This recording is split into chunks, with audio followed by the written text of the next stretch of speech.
धन्यवाद धन्यवाद धन्यवाद. किती स्वामी बाप्पा तुला लाखो लाख धन्यवाद देतो, कोटी कोटी धन्यवाद देतो. आजच्या नवल्या मिनिटापासून तर आतापर्यंत देवा तूच आम्हाला सांभाळलेस, निवडलेस म्हणून तुझे कारण आज दिवसभर सांभाळलेस. आमच्या घरात तू आकाश कापडे फिरवण्यास म्हणून तुझे कारमध्ये जेव्हा आम्हाला सर्व फॅमिलीला दिवसभर सांभाळ. आमच्या गाडीचं चालक मालक तू झालास म्हणून तुझी काय म्हणतो. पालक साहेबांनाही तू जाणलंस म्हणून तुझी काय म्हणतो तेव्हा. आणि आमच्याद्वारे जेव्हा तुझा गौरव आणि तुझी स्तुती आराधना करण्याप्रमाणे एकत्र केलं म्हणून तुझी उपकार म्हणतो तेव्हा. जे कोणी प्रवासात असेल त्यांचा प्रवास शांती जे कोणी त्यांच्या अडचणी जे कोणी देवपा बिछाण्यावर असेल त्यांचा तो बिछाना बदल. आणि आमच्याद्वारे देवपा तुझं गौरव म्हणजे आमची करशील असं मला तुझं आम्ही देवपा आमचं समर्पण तुझं जवळ करत आहोत. देवपा आमची काळजी आमच्या काळजाची दूर कर, आमच्या सर्व इच्छांची तू पूर्ण कर. आतापर्यंत केल्याची ती पुढेही करणार देवपा तूच आहे. तुझ्याच गुण तुझं आम्ही मागतो. आमेन.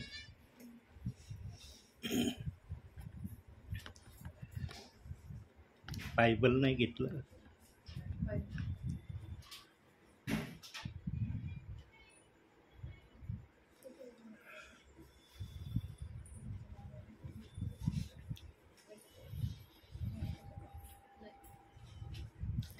एक छोटासा विचार आपण आज वागणार आहोत, पण अतिशय महत्त्वाचा विचार देवबाप मला सांगणार आहे. आणि माझा विश्वास आहे की हा विचार जगाच्या पाठीवर कोणत्याच सेवकाने सांगितलेला नसेल. आणि माझ्याजवळ हे जर वाक्य आहे तर या वाक्याला पुरावा पण आहे. देवाचा दास आत्म्याच्या प्रेरणेने येतो ना, त्याच्याजवळ आत्म्याची भाषा आहे. आणि आत्मा जे बोलतो ना ते तसंच होतं आणि तसंच आहे. पुरावा एक विचार बघण्या अगोदर एक वचन तुम्हाला दाखवतो की ज्या विचाराविषयी मी तुमच्याशी चर्चा करणार आहे का याच चर्चेविषयी देवबाप्पाने आज मला या ठिकाणी आपल्यामध्ये आणलेलं आहे. काढूया कलसेकराचं पत्र.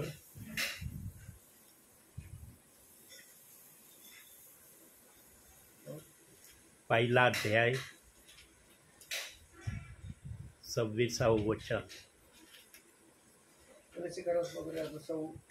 पहिला अध्याय 26वे वचन.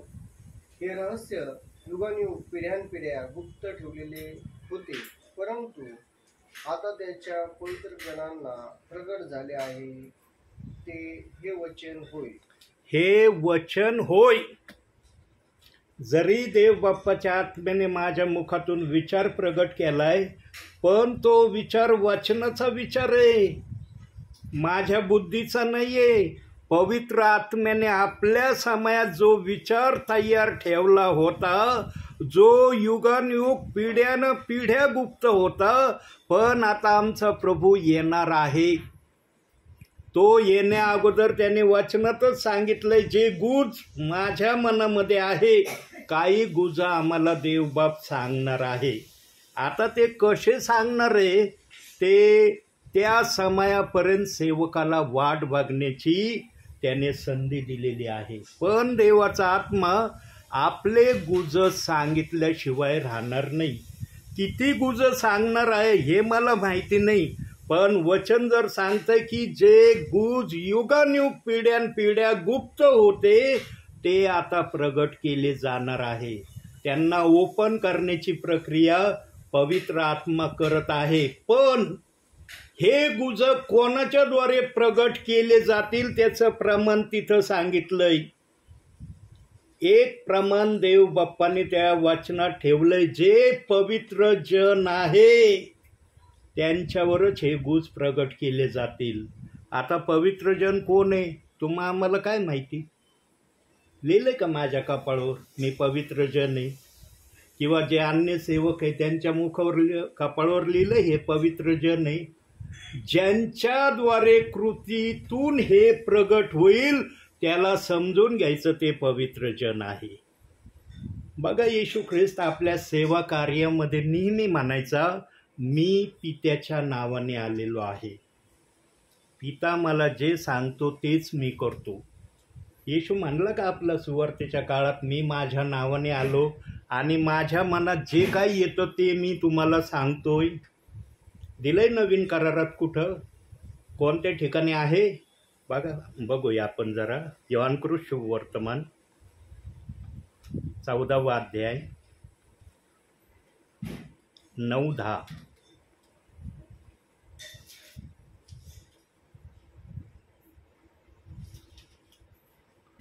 येशूने त्याला म्हटले, फिलिपा, मी इतका काल तुम्हाजवळ असूनही तू मला ओळखत नाहीस काय? ज्याने मला पाहिले आहे त्याने पित्याला पाहिले आहे. तर आम्हाला पिता दाखवा असे तू कसे म्हणतो? 10. मी पित्यामध्ये व पिता माझ्यामध्ये आहे असा विश्वास तू धरत नाहीस काय? ज्या गोष्टी मी तुम्हाला सांगतो त्या मी आपल्या मनाच्या सांगत नाही. माझ्यामध्ये राहणारा पिता स्वतःची कार्य करतो. बघितलं किती आज्ञाधारकतापणा 10व्या वचनात येशू ख्रिस्ताने प्रगट केली, की मला जे पिता सांगतो तेच मी तुम्हाला सांगतोय. मी माझ्या मनाचं काहीच तुम्हाला सांगत नाही. जर येशू ख्रिस्त आपल्या भावी सुवार्तेच्या काळामध्ये येशू ख्रिस्ताने फक्त 3.5 वर्ष सुवार्ता सांगितली या भूतलावर. किती वर्ष सांगितली? पण येशू ख्रिस्त किती वर्ष या भूतलावर होता? 33 वर्ष.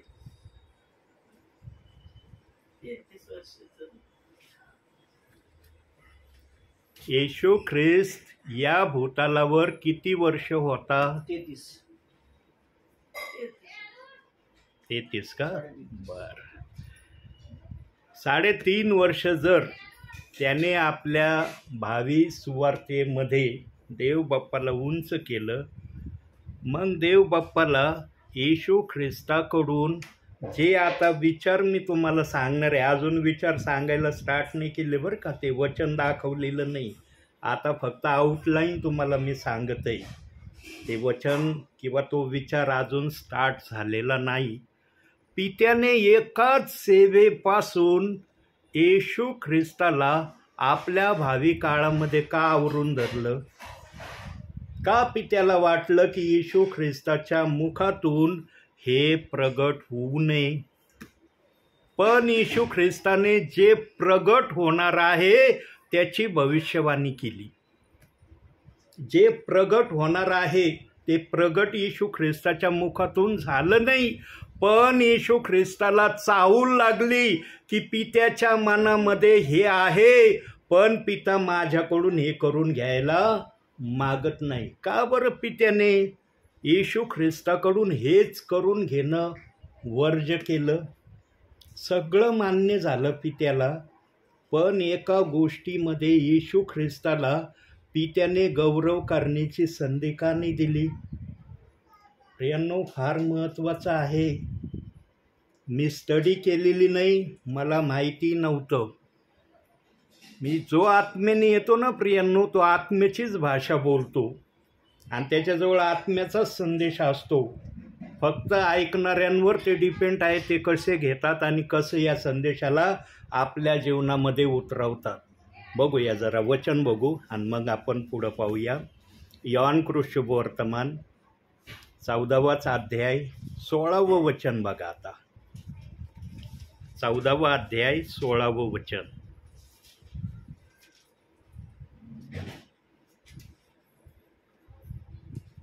मी पित्याला विनंती करीन, मग तो तुम्हाला दुसरा कैवल्य म्हणजे सत्याचा आत्मा देईल, अशासाठी की त्याने तुमच्यावर सदा सर्वदा राहावी.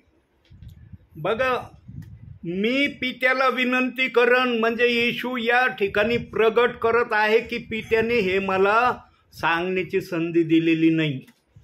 मी विनंती करीन. कुठं विनंती केली येशू ख्रिस्ताने पित्याला? भूतलावर असताना केली का? दिलंय का वाचनात की भूतलावर असताना येशू ख्रिस्ताने पित्याला विनंती केली की हे प्रगट कर म्हणून? कुठं प्रगट झालं हे, किंवा कुठं प्रगट करण्याविषयी येशू ख्रिस्ताने मध्यस्थी केली? स्वर्गात गेल्यावर केली. 40 दिवस भूतलावर राहिल्यावर शिष्यांना येरुशलेममध्ये थांबायला सांगितल्यानंतर येशू ख्रिस्त स्वर्गात गेला आणि 10 दिवस कदाचित, आता आम्ही तर नव्हतो बघायला त्या ठिकाणी, की वर स्वर्गात गेल्यावर येशू ख्रिस्त काय करत होता. होतं का माहिती आहे आम्हाला काय करत होता येशू ख्रिस्त वरती.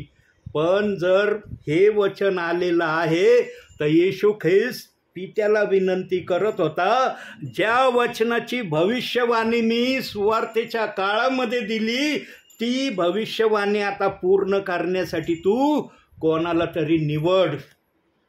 आणि शिष्यांना सांगितलं होतं येशू ख्रिस्ताने, येरुशलेम सोडून जाऊ नका, तर पित्याने देव केलेल्या देणगीची तुम्ही वाट पहा. बघा काय भाषेची परिभाषा बोलणं आहे पवित्र आत्म्याची. एकाला मध्यस्थी करण्यासाठी वर प्रभू विनंती करत आहे आणि खाली शिष्यांना प्रभूची स्तुती आराधना करण्याचा आदेश देऊन येशू ख्रिस्त वर गेला. काय चित्र असन प्रियांनो, डोळ्यासमोर आणा जरा, डोळ्यासमोर या चित्राला ठेवा जरासं. कसं रमणीय चित्र तुम्हाला दिसेल.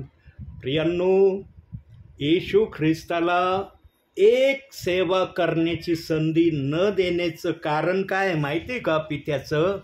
कारण पित्याला वाटलं येशू ख्रिस्ताने भावी काळामध्ये माझ्या आज्ञेच्या बाहेरच येशू ख्रिस्त गेला नाही. मी जे मनात आणायचो तेच येशू ख्रिस्त लोकांसमोर करत होता. म्हणून पित्याला वाटलं की मी पण या पुत्राचं गौरव जे होणार आहे ते गौरव याच्या मुखातून प्रगट न होता मनुष्य जो निर्माण केला प्रभूने त्याच्या मुखातून हे गौरव प्रगट करीन. म्हणून पेंटिकॉस्टच्या दिवशी पेत्र उभा राहिलं का नाही, वचन सांगतं ना, 12 शिष्य होते हे ना. येशू ख्रिस्ताने आज्ञा किती जणांना दिली होती? येरुशलेम सोडून जाऊ नका. 12 जणांना सांगितलं होतं ना. पण येरुशलेममध्ये 12 जण होते का? किती जण होते? येरुशलेममध्ये किती जण होते? प्रियांनो, हे बघा, वाईट वाटून घेऊ नका. इथं पवित्र आत्मा आहे, पवित्र आत्म्याची उपस्थिती इथं. मी कोणी नाही या ठिकाणी. देह माझं जरूर आहे, मी मान्य करतो की देह माझा आहे, पण बोलणारा मी नाही, पवित्र आत्मा आहे. आम्ही जसं जगातली XYZ एखादी वस्तू किंवा एखादी गोष्ट तंतोतंत आम्ही कशी ध्यानामध्ये धरतो. आता याला फोडण्यासाठी जरासं दुसरं उदाहरण सांगतो. TV चॅनलचं एखादं सिरियल जर असलं, आम्ही जर स्टार्टिंगपासून ते सिरियल पाहत असलो तर आम्हाला ते सिरियल समजतं याची सुरुवात कुठून झाली आणि कशा कशा प्रकारे सिरियल चाललंय. एखादी जर वाईट घटना होणार असली तर आम्ही ती अतिशय बारकाईने पाहतो आणि लक्षात ठेवतो की अरे ही घटना काय चालली. आणि आम्हाला कळतं ही घटना का होऊ राहिली, कशासाठी होऊ राहिली, कोणाच्या विरोधात होऊ राहिली, याचा परिणाम काय आम्हाला सगळं माहीत असतं. फक्त TV स्क्रीनवर आम्ही ती घटना पाहतो, बाकीच्याचं आम्हाला सगळं काय ऑटोमॅटिक समजतं, कळतं ना. प्रियांनो, देवाच्या वचनाचं असंच आहे. देवाच्या वचनाकडे जर तुम्ही बारकाईने लक्ष दिलं ना प्रियांनो, किंवा बारकाईने पवित्र शास्त्र वाचलं ना, पवित्र आत्मा तुम्हाला महत्त्वाच्या गोष्टी तर किमान सांगन. सर्व जरी गोष्टी पवित्र आत्म्याला सांगणं तुम्हाला योग्य नाही वाटलं, पण जे अति संवेदनशील आहे ते पवित्र आत्मा सांगितल्याशिवाय राहणार नाही. का बरं पित्याने येशू ख्रिस्ताचं गौरव आपल्या मुखातून प्रगट करू दिलं नाही? याच घटनेमध्ये पित्याने येशू ख्रिस्ताला का आवरलं? का आवरलं? सगळ्या गोष्टी सांगितल्या. याचे 2 कारणं आहेत प्रियांनो, 2 कारणं. पहिलं कारण आहे, जसं येशू ख्रिस्त मला जाऊन संपूर्ण सृष्टीला सुवार्तेची घोषणा करा, त्यास पित्याच्या पुत्राच्या पवित्र आत्म्याच्या नामाने बाप्तिस्मा द्या, हे वाक्य येशू ख्रिस्ताच्या मुखातून प्रगट झालं. तसंच प्रेषित 2:38 वचनाचं पण वाक्य जर येशू ख्रिस्ताच्या मुखातूनच प्रगट झालं असतं तर आज वादविवाद आम्ही केला असतं का? प्रेषित 2:38 वचनाचा कोणता विश्वासणारा म्हणला असता का? हे वाक्य येशू ख्रिस्त नाही बोलला, पेत्र बोललाय. बोलला असतं का कुणी? जर येशू ख्रिस्तानीच हे वाक्य बोलला असता, पश्चाताप करा तुमच्या पापाची क्षमा व्हावी म्हणून तुम्ही प्रत्येकजण येशू ख्रिस्ताच्या नामात बाप्तिस्मा घ्या म्हणजे तुम्हाला पवित्र आत्मेचे दान प्राप्त होईल, हे शब्द जर येशू ख्रिस्ताने स्वर्गरोहण होण्याच्या अगोदर सांगितले असते तर जगातले विश्वासणारे म्हणले असते का हे वचन आम्ही ऐकणार नाही, हे वचन आम्ही पाळणार नाही, ह्या वचनाप्रमाणे आम्ही करणार नाही म्हणले असते? कोणते विश्वासणारे म्हणले असते येशू ख्रिस्ताने हे बोललाय. मत्ते 28:19 वचन पण येशू बोललं आणि प्रेषितांची कृत्ये 2 अध्याय 38 वचन पण येशू ख्रिस्तच बोललाय. म्हणून पित्याने या वचनाचं गौरव करण्याची संधी येशू ख्रिस्ताला दिली नाही, तर येशू ख्रिस्त सर्वशक्तिमान आहे हे प्रगट करण्यासाठी अग्नीच्या जिभा प्रथम पाठवल्या पित्याने. काहीतरी लेटेस्ट न्यूज तुम्हाला द्यायची होती म्हणून लेटेस्टच पवित्र आत्म्याने आपल्या लोकांसमोर प्रगट केलं आणि अग्नीच्या जिभा आल्या. किती जणांवर आल्या? अग्नीच्या जिभा किती जणांवर आल्या? किती जण होते? ऐकणारे 3,000 होते. अग्नीच्या जिभा किती जणांवर उतरल्या नाही माहिती. 120 जणांवर अग्नीच्या जिभा उतरल्या. पण येशू ख्रिस्ताने येरुशलेममध्ये थांबण्याची आज्ञा 12 जणांना दिली होती. मग 12 जणांचे 120 जण कस काय बनले? कुठून बनले?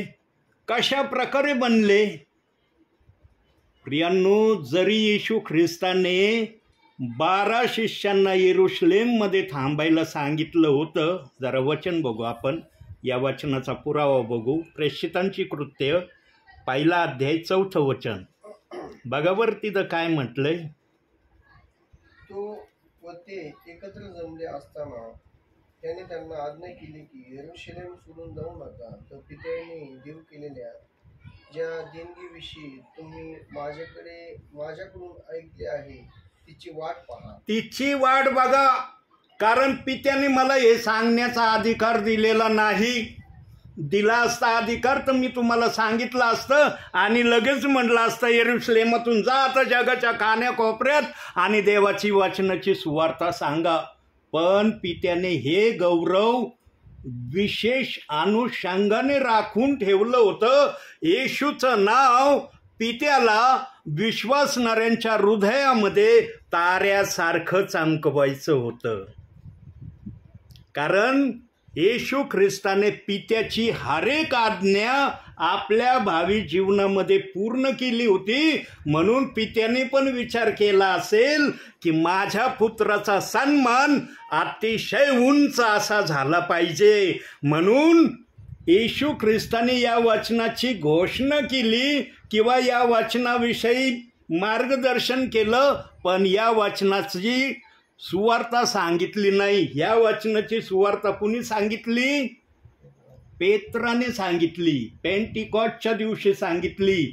12 जणांना प्रभू येरुशलेममध्ये थांबायला सांगितलं, पण ज्या दिवशी अग्नीच्या जिभा उतरल्या त्या दिवशी 120 जण माडीवर होते असं वचन आम्हाला सांगतं. मग 108 जण आले कुठून? 12 जणांना जर येशू ख्रिस्ताने सांगितलं होतं तर 108 जण आले कुठून? येशू ख्रिस्त स्वर्गात 40व्या दिवशी गेला. येशू ख्रिस्त 40व्या दिवशी स्वर्गात गेल्यावर 10 दिवस, 40 आणि 10 किती होतात? 50. म्हणून पेंटिकॉस्ट हा शब्द आलेला आहे. पेंटिकॉस्ट या शब्दाचा अर्थ आहे 50वा दिवस. म्हणजे या 10 दिवसाच्या पिरियडमध्ये या 12 शिष्यांनी 108 जणांना प्रभूची स्तुती आराधना करण्यासाठी तयार केलं. किती पावर असन त्यांच्या शब्दामध्ये, त्यांच्या बोलण्यामध्ये, की 108 जण या शिष्यांबरोबर माडीवर स्तुती आराधना पेंटिकॉस्टच्या दिवशी करत होते. आम्हाला हे सांगता येणार नाही की ते 41व्या दिवसापासूनच स्तुती आराधना करत होते म्हणून, कारण तो समय तिथं दाखवलेला नाही. पण पेंटिकॉस्टच्या दिवसाचा समय दाखवलाय की 120 जण माडीवर प्रभूची स्तुती आराधना करत होते. म्हणजे त्यांनी या 10 दिवसाच्या आतमध्ये 108 जणांना प्रभूच्या गौरवासाठी येरुशलेममध्येच तयार केलं. बघा, येशूने त्यांना थांबायची तिथं आज्ञा दिली होती, तरी येशू ख्रिस्ताची आज्ञा शिष्यांनी पाळलीच पाळली. पण 108 जण नवीन स्तुती आराधना करण्यासाठी त्यांनी तयार केले.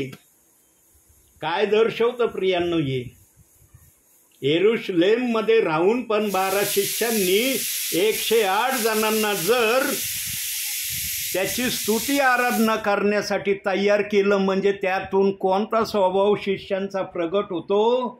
शिष्य आज्ञाधारक होते. ते गेले का येरुशलेमच्या बाहेर? येरुशलेममध्येच राहिले. पण जे प्रियजन आत्मेने त्यांना दाखवले की हे पण पेंटिकॉस्टच्या दिवशी स्तुती आराधनेमध्ये सम्मिलित व्हावे, त्यांच्यापर्यंत जे 12 शिष्य गेले.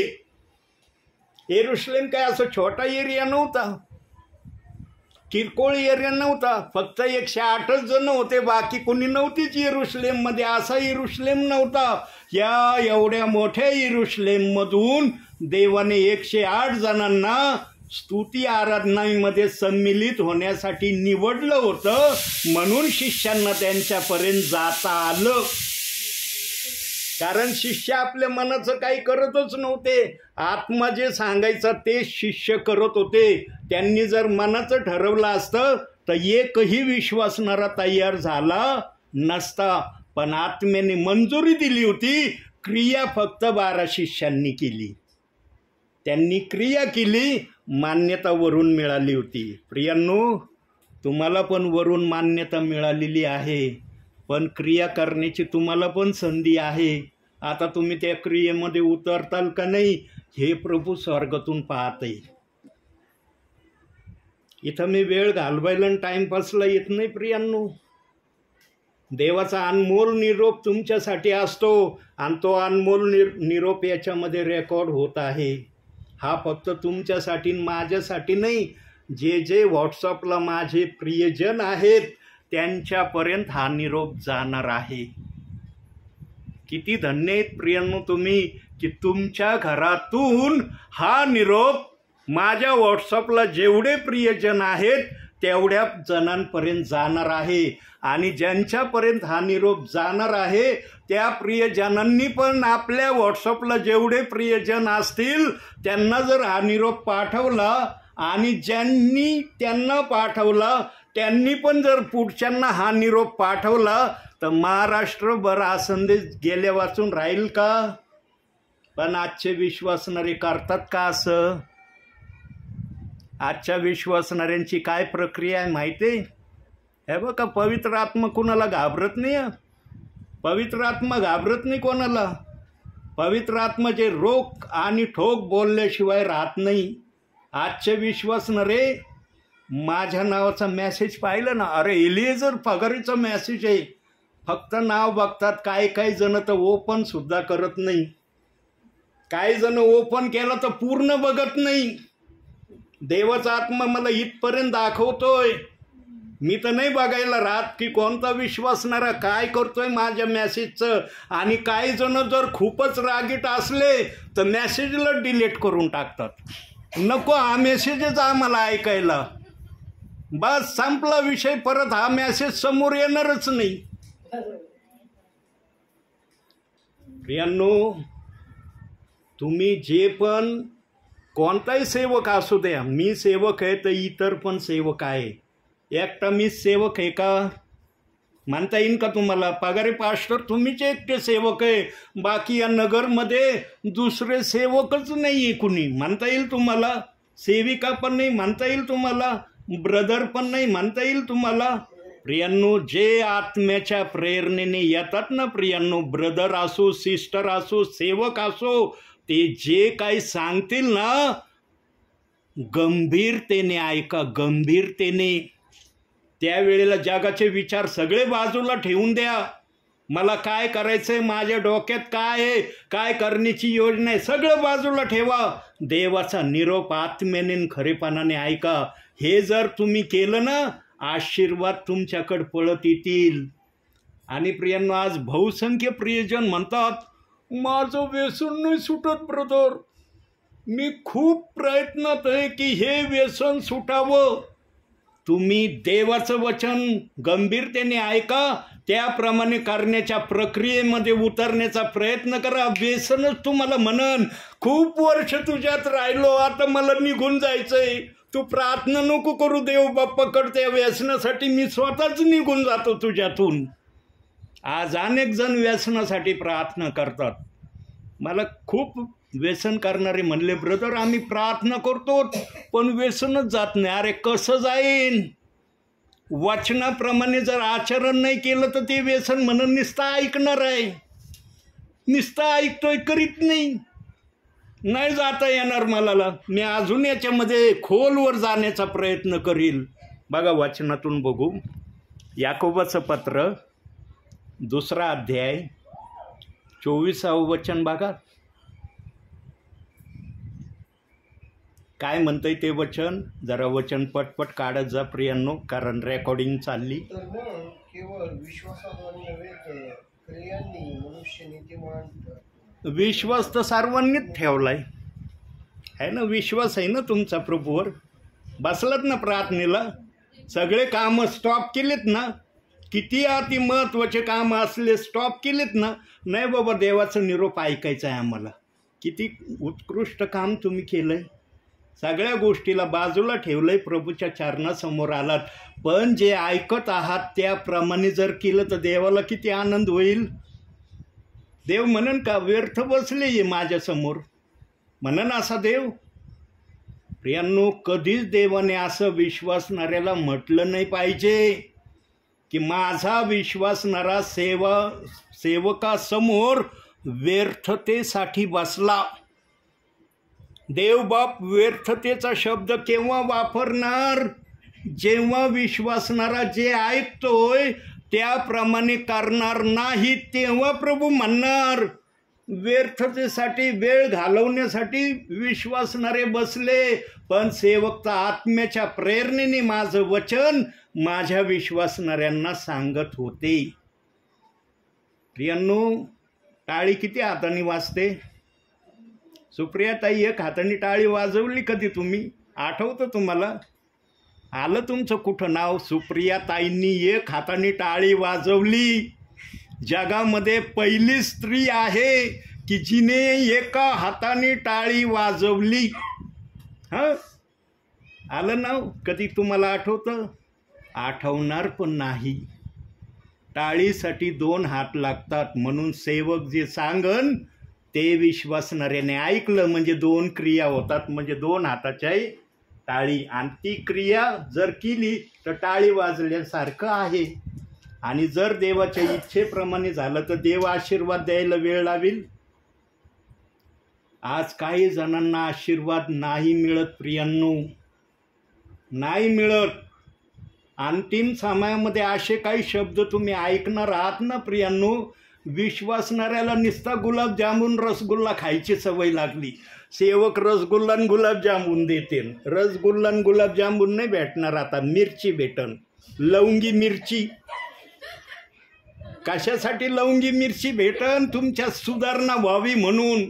गुलाबजामुन रसगुल्ले खाऊन फार तुमचं शुगर वाढत चालली, ती शुगर जरा कमी व्हावी म्हणून आता मिरचीनी जरा सुधारणा होईल तुमच्यामध्ये. देव बाप्पाला कळतं प्रियांनो, माझ्या विश्वासणाऱ्याला सुधरवण्यासाठी मला काय केलं पाहिजे. हाच फर्स्ट आणि लास्ट समय आहे विश्वासणाऱ्यांसाठी. प्रभू आल्यानंतर प्रभू तर सांगणारच आहे. प्रभू थोडी तुम्हाला गुप्त ठेवणार आहे की पृथ्वीवर माझा सेवक सांगत होता ते सगळं चुकीचं सांगत होता. देवाचा आत्मा प्रगट करील, माझा दास आत्मेच्या प्रेरणेने येत होता ना, जे पण सांगत होता ते 100% नव्हे 101% खरं सांगत होता. सांगा बायबलमध्ये कुठं सांगितलं का विश्वासणाऱ्यांसाठी असं देवबाप्पांनी की बायबलचं एखादं वचन तुम्ही आपल्या जीवनातून काढून टाका किंवा एखाद्या वचनाला तुम्ही मानू नका? दिलंय का रेफरन्स बायबलमध्ये? हाय, पवित्र आत्म्याने केलंय बाकीत असं? आज बायबलला शब्दशः पूर्णपणे पाळणारे विश्वासणारे किती आहेत? किती आहेत शब्दशः पूर्णपणे पवित्र शास्त्र पाळणारे? काही जण मुखाने म्हणतात आम्ही सगळं वचन पाळतो, सगळ्या वचनावर विश्वास ठेवतो. जेव्हा मी त्यांना म्हणलं ना प्रेषितांची कृत्य 2 अध्याय 38 वचन जे सांगते ते केलं का तुम्ही? नाही नाही नाही नाही नाही ब्रदर, ते कसं काय करणं शक्य होईल? मग मुखाने आम्ही सगळे वचन पाळतो, हे कसं काय खरं आहे तुमचं बोलणं? निस्ता विश्वास महत्त्वाचा नाही, कृती करणं महत्त्वाचं आहे. सांगा आजच्या भावी पिढीमध्ये जे विश्वासणारे प्रेषितांची कृत्ये 2 अध्याय 38 वचनापासून स्वतःला दूर ठेवतात, स्वतःच्या आत्म्याला त्या वचनाचा स्वाद घेऊ देत नाही, वरती गेल्यावर देवबाप कसा न्याय करील त्या विश्वासणाऱ्यांचा? इथं तर फार मजा लागते. अरे काय नाही ते येली जर पगार येतात आम्ही लय खडसवतो राव त्यांना, असं खडसवतो ना त्यांची बोलती बंद होती. आणि मग बोलती बंद झाल्यावर आम्हाला नाही राहवलं तर आम्ही हे पण बोलायला मागं पुढं पाहत नाही. ब्रदर उठा आता, पुन्हा येऊ नका या घरात प्रार्थनेला. इथपर्यंत आम्ही डेअरिंग करतो बोलण्याची. लक्षात ठेवा प्रियांनो, हे एक वाक्य पवित्र आत्म्याचं. ज्या घरामध्ये पवित्र आत्म्याचं जाणं त्याने वर्ज केलं ना, त्या घरामध्ये सेवक कधीच जाणार नाही. त्याचा जीव जाईन पण सेवक त्या घरात जाणार नाही. पण जर पवित्र आत्म्याला दया आली त्यांची, जाऊ द्या. दया कधी येईन पवित्र आत्म्याला? वचनातून दाखवतो. नीतिसूत्रे 24 अध्याय, स्तोत्र संहितेनंतर 24 अध्याय 16 वचन.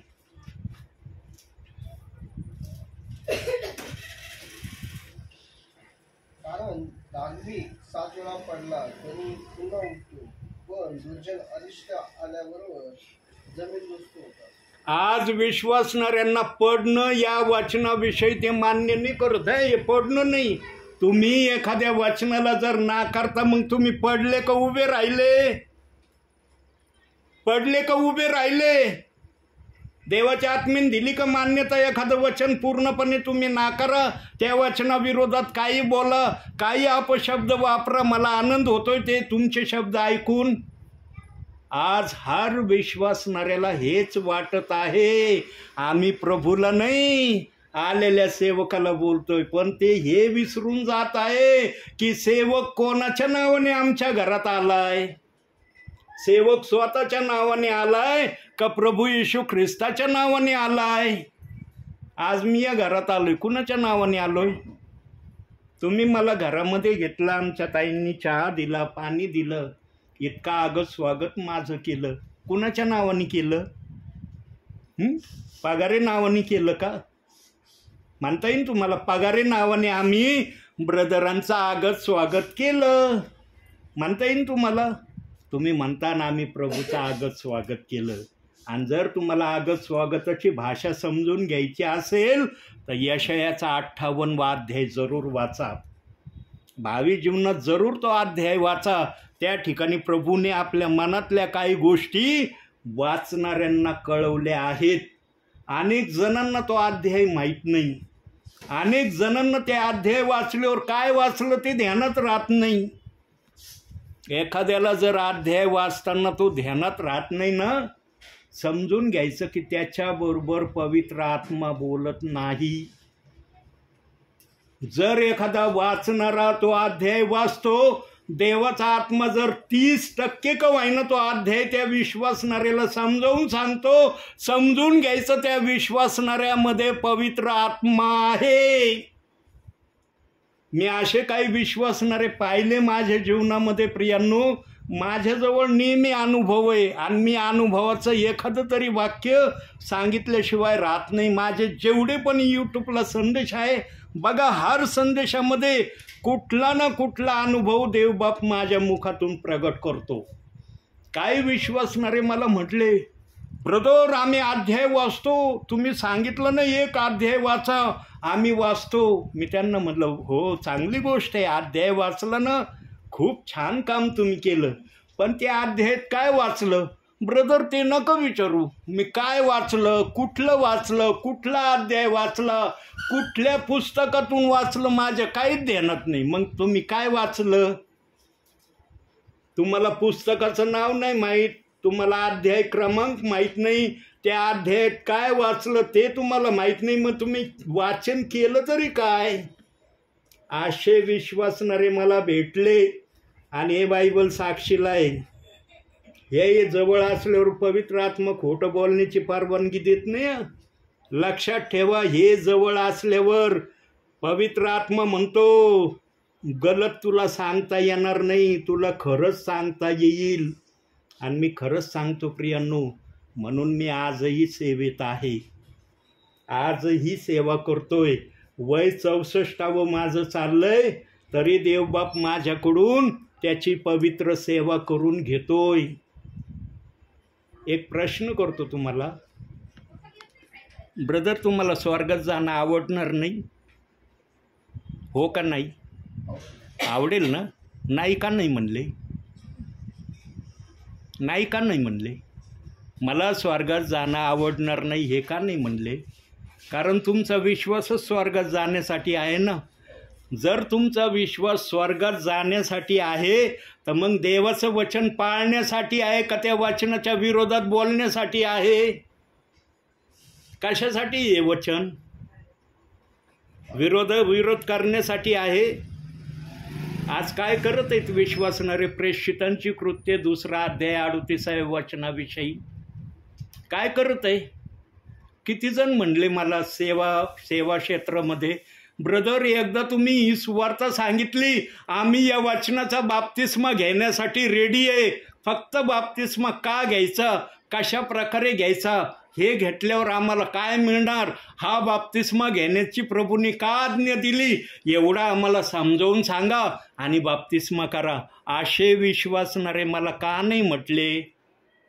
19 वर्ष झाले मी या वचनाची सुवार्ता सांगतोय, 19 वर्ष झाले. पण 19 वर्षामध्ये एका भावाने, एका बहिणीने, एका माताने, एका पित्याने मला हे शब्द सेवेमध्ये बोलले नाही. हे मात्र बोलले, अरे पास्टर ना संदेश खूप छान देत होता, अरे जाऊ दे आपल्याला वचन ऐकायची मतलब आहे. ते कोणतं वचन सांगतात? ते बायबलचंच सांगतात ना, बायबलच्या बाहेर थोडी ना सांगतात, वचन खोलून आम्हाला दाखवतात. ऐकायला काय हरकत आहे? देवाचं वचन नुसतं ऐकायसाठी नाही, ऐकल्यानंतर करण्यासाठी आहे. 12 शिष्यांनी जगामध्ये जाऊन वचन सांगितलं ना, ऐकणाऱ्या प्रियजनांनी त्यावर विश्वास ठेवला आणि लगेच म्हणले आम्ही काय करू. पेंटिकॉस्टच्या दिवशी पेत्राने संदेश सांगितला, 3000 लोक म्हणले, अरे पेत्रा तुझं हे वचन ऐकून हृदयात आमची चुरचूर चुटपुट व्हायला लागली, काय करायचं आम्ही. पेत्राने लगेच सांगितलं, पापाचा पश्चाताप करा, आपल्या पापाची क्षमा व्हावी म्हणून प्रभू येशू ख्रिस्ताच्या नावाने बाप्तिस्मा घ्या. लगेच ते 3000 जण म्हणले आम्ही तयार आहोत. ते नाही म्हणले आम्ही विचार करतो, मग तुम्हाला कळवतो आम्ही की आमचा विचार काय झाला आहे, काय नाही झाला. पवित्र आत्मेने त्यांना लगेच वाचा दिली, लगेच ते बोलले. सांगा, शिष्यांच्या काळात जो पवित्र आत्मा होता तोच पवित्र आत्मा या समायात आहे ना, का दुसरा आत्मा आलाय का दुसरा आत्मा? शिष्यांच्या काळात वेगळा आत्मा होता, या समायात वेगळा आत्मा आलाय. हे वचन शेअर करू राहिलाय. तोच आत्मा आहे ना. पण आजच्या समयात किती जण करू राहिलेत असं.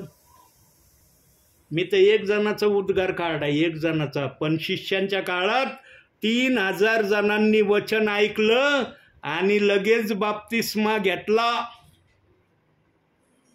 त्या काळात जर ही प्रक्रिया चालत होती, मग या काळात पवित्र आत्म्याला ती प्रक्रिया चालवणं करता येत नाही का? करता येत नाही पवित्र आत्म्याला ही प्रक्रिया त्या काळातली. या काळातले विश्वासणारे जड अंतःकरणाचे झालेले आहेत. काही जणांचं हृदय दगडरूपी झालंय, मांसमय हृदय दिसत नाही, म्हणून त्या दगडावर वचन आदळतं पण त्या दगडाला काही कळतच नाही. मांसमय हृदयात वचन गेल्यावर लगेच ते क्रिया करायला सुरुवात करतं. म्हणून एस्केलाच्या पुस्तकात म्हटलंय, मी तुम्हाला नवीन हृदय देईल, दगडमय हृदय काढून तुम्हाला मांसमय हृदय देईन. का म्हणला प्रभू त्या ठिकाणी असं? कारण प्रभूला दिसत होतं येणाऱ्या युगामध्ये असे विश्वासणारे येणार आहेत. म्हणून ते वचन ठेवले त्या ठिकाणी. वचन ठेवण्याचा अर्थ आहे, देवानी ठेवलं नुसतं वाचायचं बस. अरे कशासाठी ठेवलं, का ठेवलं, याचा अर्थ काय? म्हणून वचन वाचणे, वचन समजणे या 2 गोष्टी आहे. दोन्ही गोष्टी समजून जो वचन वाचेन ना प्रियांनो, तो डिसिजन घ्यायला वेळ लावणार नाही. पण काही जण नुसते वचन वाचतात. मी 52 वेळेस पवित्र शास्त्र पूर्ण वाचलंय, पूर्ण पवित्र शास्त्र 52 वेळेस मी वाचलंय. 52 वेळेस देवाच्या आत्म्याने एकदा पण सांगितलं नाही का की या वचनाप्रमाणे आचरण करा?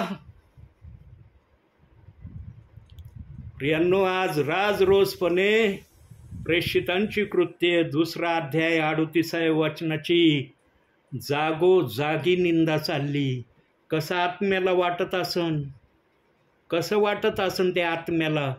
एखादा विश्वासणारा अपशब्द त्या वचनाविषयी सेवकाला बोलतो तर देवाच्या आत्म्याला कसं वाटत असन? विश्वासणारा बिनधास्त बोलतोय. अहो काही जण म्हणतात, अहो आम्ही तर त्या ब्रदरांचं घरीच येणं बंद करून टाकलं, इतकं रागाने बोललो ना, परत आमच्या घरात पाय नाही ठेवायचा, अजिबात आमच्या अंगणात नाही दिसले पाहिजे. अरे देवच तुमच्या अंगणात यायला मागत नाही, सेवक कधी येईन? काही जण मला म्हणतात, ब्रदर आमच्या घरी येणं कमून बंद केलं तुम्ही? पूर्वी तुम्ही न सांगता येत होते, आमच्या ध्यानीमनी नव्हतं की आज पगारी पास्टर येणार आहे, पण तुम्ही यायचे. पण हल्लीच्या काळात तुमचे पाऊल आमच्या घराकडे येतच नाही. का येत नाही? मी तो सेवक आहे, खरं बोलायला मी घाबरत नाही. म्हणलं देव बाप तुमच्या घरी येत नाही म्हणून मी येत नाही तुमच्याकडं. रस्त्यात मला भेटल्यावर ते बोलले, मी काय त्यांच्या घरी नव्हतो गेलो. रस्त्यात भेटल्यावर काय विश्वासणारे म्हटले, ब्रदर आमच्या घरी येत नाही आता तुम्ही. किती महिने झाले, पहिले महिन्यातून एकदा का व्हायनं घरी येत होते, आता का येणं बंद केलं तुम्ही? देव जर तुमच्या घराची भेट घ्यायची इच्छा ठेवत नाही, मी कशाला येऊ? काय माझ्याजवळ कोणतं सामर्थ्य आहे तुम्हाला देण्यासारखं, किंवा कोणतं वचन आहे माझ्याजवळ तुम्हाला देण्यासारखं? जे पवित्र आत्म्याजवळ आहे ते सेवकाजवळ नाही. म्हणून सेवक पवित्र आत्म्याने भरलेला आहे का याचं परीक्षण तुम्ही करायचं. तुम्हाला हा अधिकार देव बाप्पाने दिलाय. आलेला सेवक खरोखर पवित्र आत्म्यातून वचन सांगतोय का बुद्धीचं सांगतोय? बुद्धीचा सांगणारा वचनातून कधीच दाखवणार नाही. वचन एकीकडून त्याचं बोलणं एकीकडं असणार आहे. पण आत्म्यातून येणारा सेवक वचनाप्रमाणेच विचार तुम्हाला प्रगट करील. ही आहे ओळख आत्म्याने आलेल्या सेवकाची. पित्याने ठरवलं, येशू ख्रिस्त माझ्यासमोर इतका आज्ञाधारक झाला की माझ्या एका शब्दाच्या बाहेर येशू ख्रिस्तानी कोणतीच क्रिया केली नाही. म्हणून पित्याने ठरवलं की माझ्या येशू ख्रिस्ताला मी माझ्या विश्वासणाऱ्यांच्या हृदयात ताऱ्यासारखं चमकवेल. ज्याच्या हृदयात येशू ताऱ्यासारखा चमकतोय ना प्रियांनो, ते कधीच कोणत्या वचनाला दोष लावणार नाही. पवित्र आत्मा कधीच त्यांना मान्यता नाही देणार की या वचनाला दोष लाव, या वचनाच्या विरोधात चल, या वचनाच्या विरोधात अपशब्द आलेल्या सेवकाला बोल. देईल का वाचा अशी? बघा एक वचन बघूया. 1 कोरिन्थीकराचं पत्र 12वा अध्याय 3रं वचन बघा काय म्हणतंय ते वचन. 1 कोरिन्थीकराचं पत्र 12वा अध्याय 3रं वचन. म्हणून मी तुम्हास कळवितो की देवाच्या आत्म्याच्या योगे बोलणारा कोणीही माणूस येशू शापग्रस्त आहे असे म्हणत नाही, आणि पवित्र आत्म्याच्या योगे बोलण्या वाचून कोणालाही येशू हा प्रभू आहे हे असे म्हणता येत नाही. म्हणता का तुम्ही आपल्या भावी जीवनात येशू ख्रिस्त शापभ्रष्ट आहे? निघलाय हा शब्द तुमच्या मुखातून? का नाही निघला? कारण पवित्र आत्मा तुमच्यामध्ये आहे. तो पवित्र आत्मा तुम्हाला कधीच ही आज्ञा देणार नाही की येशूसाठी असे शब्द उच्चार, येशू शापभ्रष्ट आहे. जोपर्यंत तुमच्यामध्ये पवित्र आत्मा आहे तोपर्यंत हे शब्द तुमच्या मुखातून निघणार नाही. पण पवित्र आत्म्याला एका गोष्टीविषयी तुमच्यामध्ये उणीवा दिसत आहे की हे प्रियजन एक वचनाला आपल्या जीवनामध्ये उतरवित नाही. मुखाने म्हणतो हो आम्ही ते वचन मानतो, आम्ही ते वचन देवाचं आहे स्वीकारतो, पण जेव्हा सांगायची प्रक्रिया करणारा सेवक येतो तेव्हा मात्र ते करण्यासाठी मग कीप क्वाईट राहतात, शांत राहतात. नाही ब्रदर, आम्ही विचार करू. काय जण म्हणले विचार करू, आम्ही विचार केल्यावर सांगू. जो विचार करण्याची भाषा करतो ना प्रियांनो, तो कधीच जीवनामध्ये त्या वचनाचा विचार नाही करणार. तो फक्त सेवकाला काढून देण्यासाठी तो शब्द बोललेला आहे. पवित्र आत्म्याच्या सानिध्यात बसलेल्या व्यक्तीला पवित्र आत्मा ही वाचा देईन का? मी विचार करतो. पेंटिकॉस्टच्या दिवशी 3000 जणांनी विचार केला का? पेत्रा तुझं ऐकलं आम्ही, घरी जाऊन विचार करतो, परत आल्यावर तुला विचारतो आम्ही. लगेच जाऊन पेत्राला म्हणले हृदयात चुरचूर चुटपुट होतंय, काय करायचं आम्हाला सांग, जे सांगशील आम्ही करायला तयार आहे. आणि पेत्र पण धाड बोलला, त्यांना लगेच धाड क्रिया केल्या. ती प्रक्रिया जर आजच्या समयात जर झाली, किती जण प्रेषित 2:38 वचनामध्ये प्रियजन यायला सुरुवात होईल? किती जण होतील? पण आता आमचं तर झालेलं आहे बाप्तिस्मा. हे बघा, ही भाषा सर्वजण बोलतात. पवित्र आत्म्याला माहिती माझं विश्वासणारा इथंच येऊन थांबणार आहे. जर विश्वासणारा ही भाषा बोलतो तर देवाच्या आत्म्याला ते वचन ठेवायची आवश्यकता का पडली? ज्यांचा नाही त्यांचा करू शकतो. हे बघा, ऐका, पवित्र आत्म्याचं ऐका. हे 2 मुलं आहेत ना तुमचे, आहेत ना, त्यांची बाप्तिस्मा झाली. ऐकून घ्या. हे मुलं आहेत ना, हे आज्ञा नाहीत का सुज्ञान आहेत? आज्ञा नाही ना, पण हे सुज्ञान होणार आहेत ना. तुम्हाला खात्री ना की माझे मुलं दोन्ही पण, माझी मुलगी पण, माझा मुलगा पण सुज्ञानी होणार आहे. तुम्ही म्हणता का नाही माझे मुलं आज्ञानीच राहणार आहे म्हणता तुम्ही? का नाही म्हणत असं? कारण तुम्हाला माहिती आहे या मुलांमध्ये पुढं चालून चेंजिंग येणार आहे. आज मम्मी पप्पा जे सांगतात हे मुलं तेच ऐकतात. आजी जे सांगतात निमूटपणे ऐकतात. ते काही त्याचा परिणाम असो, नाही आमच्या आजीने सांगितलं हे नाही करायचं, मुलं नाही करत. मम्मी जर म्हणले बाळा हे नाही करायचं, मुलगी नाही म्हणत माझी मम्मी चुकीचं सांगते, मी नाही ऐकल्याशिवाय नाही राहणार, मी बिंदास करण म्हणते. कारण त्यांना माहिती आहे आमची मम्मी पप्पा, आमची आजी आम्हाला गलत काही सांगत नाही. जर मुलांना आपल्या घरातल्या वडीलजनांची भाषा समजते, मग देवबाप जर या वाचनाविषयी तुम्हाला सांगतोय तर देवबाप काय गलत सांगणार आहे का? गलत सांगणार आहे का की याच्यामध्ये धोका आहे, याच्यामध्ये तुमचे काहीतरी हानी होणार आहे, असं अशा अनुषंगाने ते वचन दिले का? का विश्वासणार आहे हे उद्गार काढतो माहिती आहे? देवाला सगळं माहिती आहे, मला नाही माहिती, देवाला सगळं माहिती आहे. कारण देवाने सांगितलं एक बाप्तिस्मा घे. आणि दिले 2 वचनं. यामुळं विश्वासणारा घोटाळ्यात पाडला, एकाला घ्यायचं एकाला सोडायचं. अहो, ज्यांनी बुद्धी दिली त्याला कळत नव्हतं का? माझा विश्वासणारा 2 बाप्तिस्म्याच्या वचनासाठी काय करणार रे? का देवापेक्षा तुम्ही ज्ञानी होते का?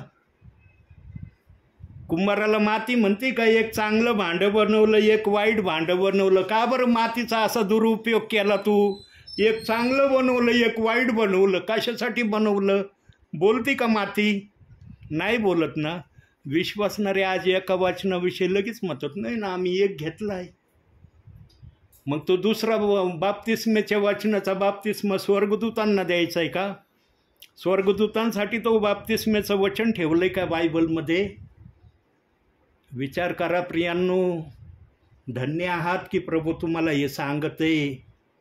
प्रभू आल्यावर तर प्रभू उत्तर देणार आहे. आज बघा माझ्यासमोर लगेच प्रश्नाचं उत्तर देता आलं. जेव्हा देव बोलल तेव्हा आत्मा देईल का प्रभू समोर असं उत्तर? बघा, जर झालेलं आहे देवाला कळतंय झालंय, मग देव बाप त्या वचनाविषयी तुम्हाला सुवार्ता सांगत आहे कशासाठी?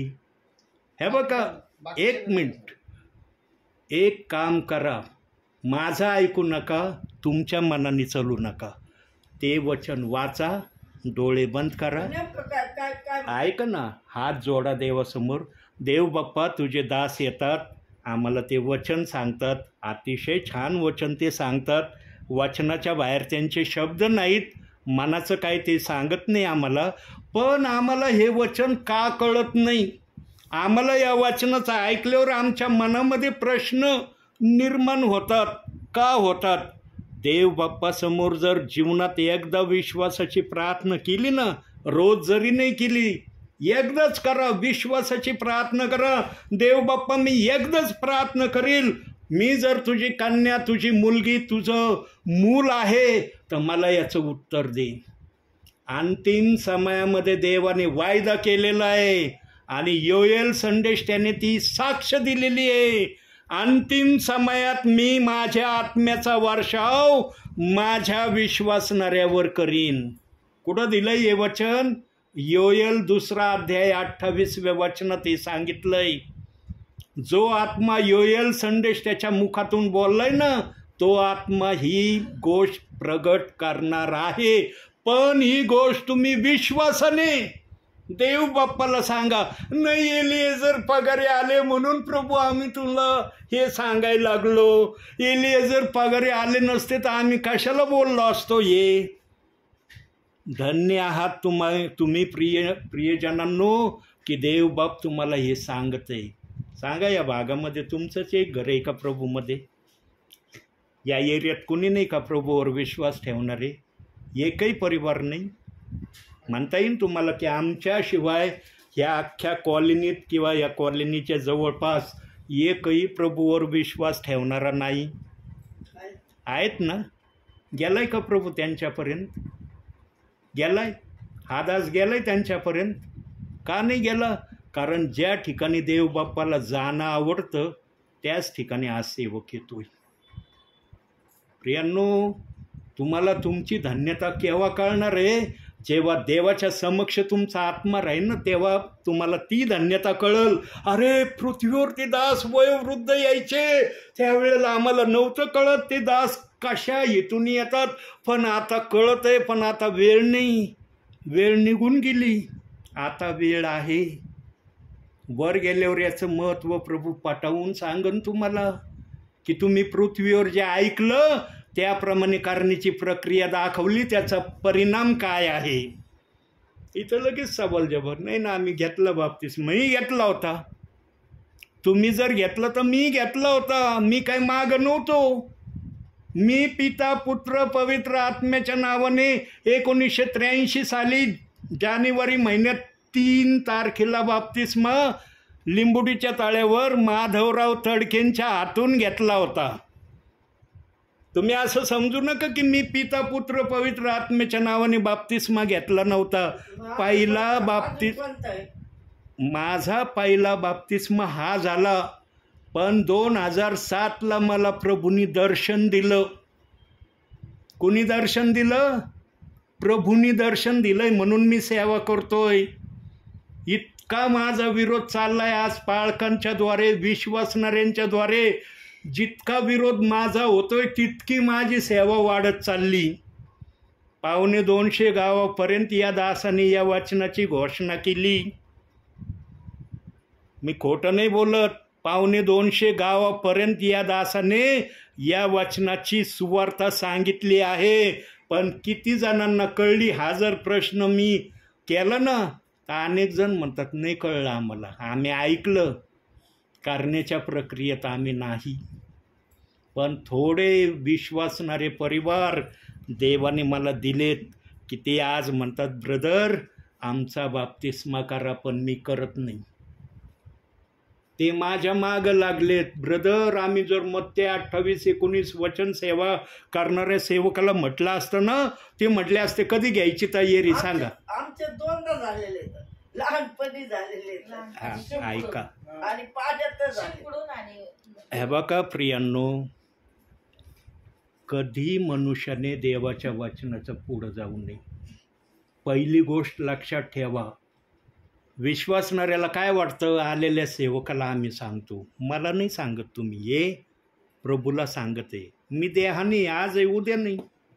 आता दिसतोय जाताना काही होऊ शकतं माझ्यावर. माझी गॅरंटी नाही. मी कधी जगातून जाणारा व्यक्ती आहे. देव आहे का तसा? देवाला हे सांगत आहे तुम्ही, मला नाही. विश्वासणाऱ्यांना जेव्हा कळेल ना की आम्ही या दासाला नाही, ज्या प्रभूवर आम्ही विश्वास ठेवला त्याला बोलतो, तेव्हा विश्वासणारा हिंमतच नाही करणार बोलायची.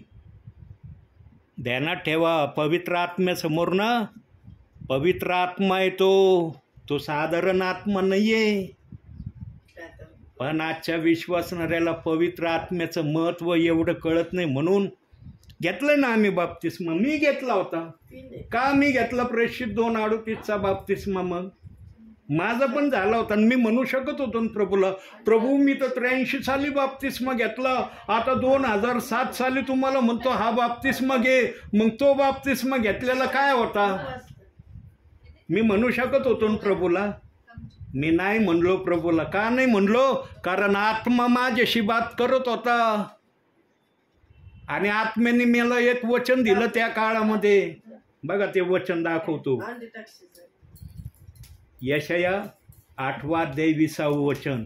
पवित्र आत्म्याने या वचनाने माझं तोंड बंद केलं. मग सांगितलं मला प्रेषित 2:38 वचनाविषयी. बघा काय वचन आहे. नाही 8:20 वचन.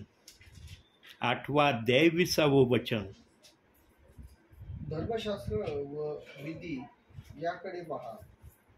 याप्रमाणे ते न बोलण्यास त्याकरता निश्चय प्रभात समय नाही. प्रभात समय नाही म्हणजे कोणता समय नाही?